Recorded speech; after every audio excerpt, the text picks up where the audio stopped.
إخوة اللبنانيات واللبنانيين، حبيت اليوم بالذات وجه لكم هالرسالة بصراحة وبشكل مباشر. عشية 13 نيسان، عشية 50 سنة على هالذكرى المشؤومة.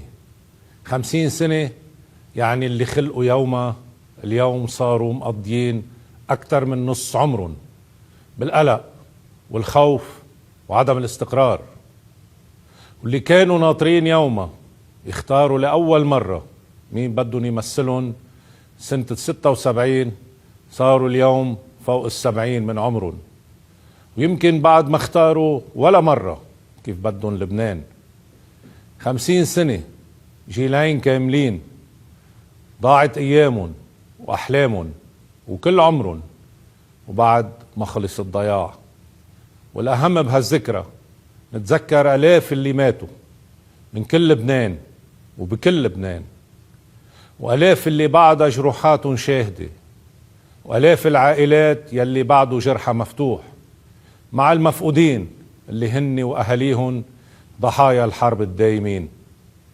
بعد 50 سنة أنا بسأل حالي، بسأل كل المسؤولين، كرمال شو؟ صحيح خلصت الحرب باتفاق الطائف يلي تضمن تسويات ميثاقية مهمة وتعديلات دستورية أساسية، بس بيبقى السؤال، ما كان ممكن نعملهم من دون حرب؟ ما كان ممكن نطور نظامنا بالحوار والتوافق بلا دمار ومعارك؟ أكيد كان فينا. طيب لا ما قدرنا؟ طبعا في مسؤولية كبيرة علينا، وفي مسؤولية على كتير من العوامل الخارجية اللي منعتنا واللي ساهمت بتفجير حربنا، وهيك صارت حربنا وحروب سوا، لكن على أرضنا وحدنا وبدمنا وحده، ونحن وحدنا دفعنا الثمن.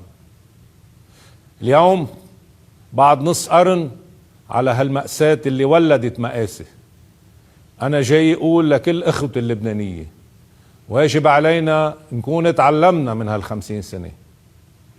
أول درس تعلمناه هو إنه العنف والحقد ما بيحلوا أي مشكلة بلبنان، وإنه حوارنا قادر يحقق كل الحلول لكل مشاكلنا الداخلية والنظامية، لأنه هيدا وطن عنده ثوابت، وأول ثابتة بلبنان إنه ما حدا بيلغي حدا بهالبلد. الدرس الثاني إنه كل ما حدا منا استقوى بخارج ما ضد شريكه بالوطن خسر هو وخسر شريكه وخسر الوطن، وكلنا وقعنا بهيدي الغلطة وكلنا دفعنا الثمن. وآن الأوان نتعلم من أغلاطنا، آن الأوان نتعلم إنه شو ما كانت كلفة التسوية الداخلية بيناتنا بتضل أوفر بكتير علينا كلنا وعلى لبنان من أي ثمن بندفعه للخارج. الدرس الثالث إنه كلنا بلبنان ما إلنا إلا الدولة اللبنانية. على مدى 50 سنة من الحرب و100 سنة من لبنان الكبير تأكدنا كلنا إنه لا الأفكار اللي أصغر من لبنان إلى مطرح بالواقع اللبناني، ولا الأوهام اللي أكبر من لبنان قدمت أي خير لأهلنا ووطننا. لهيك أعلنا كلنا إيماننا بلبنان وطن نهائي إلنا كلنا.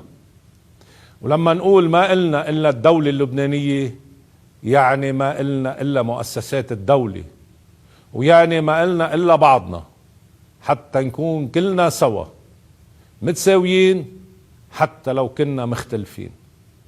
لا أحدا منا خايف ولا حدا بخوف، لا حدا منا ظالم ولا حدا مظلوم، لا حدا منا غاب ولا حدا مغبون، وكلنا مثل ما بضل قول وبكرر تحت علم واحد ومنحمل هوية وحدة.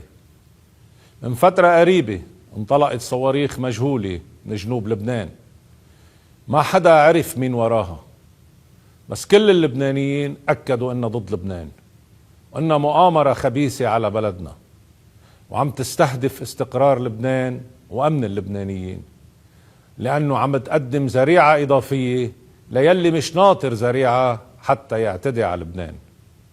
لكنها عم بتحط الدولة اللبنانية بموقع أضعف تجاه العالم اللي معنا وتجاه أصدقائنا بالعالم اللي بدهم يساعدونا. مهم جدا إجماع اللبنانيين على إدانة هيك ممارسات ورفض هيك ارتكابات، حتى أنه المجلس الإسلامي الشيعي الأعلى تقدم بأخبار قضائي ضد اللي قاموا بهيك عمل، وهيدي خطوة مشكورة ومقدرة جدا ولها دلالة كتير كبيرة ومهمة.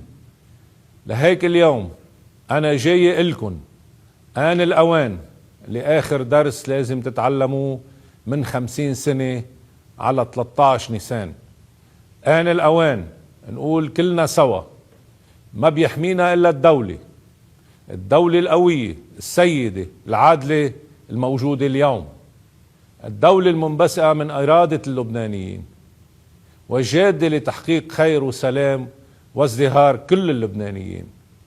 وطالما كلنا مجمعين على أنه أي سلاح خارج الدولة أو خارج قرار الدولة ممكن يعرض مصلحة لبنان للخطر لأكثر من سبب، آن الأوان نقول كلنا ما بيحمي لبنان إلا دولته وجيشه وقواه الأمنية الرسمية.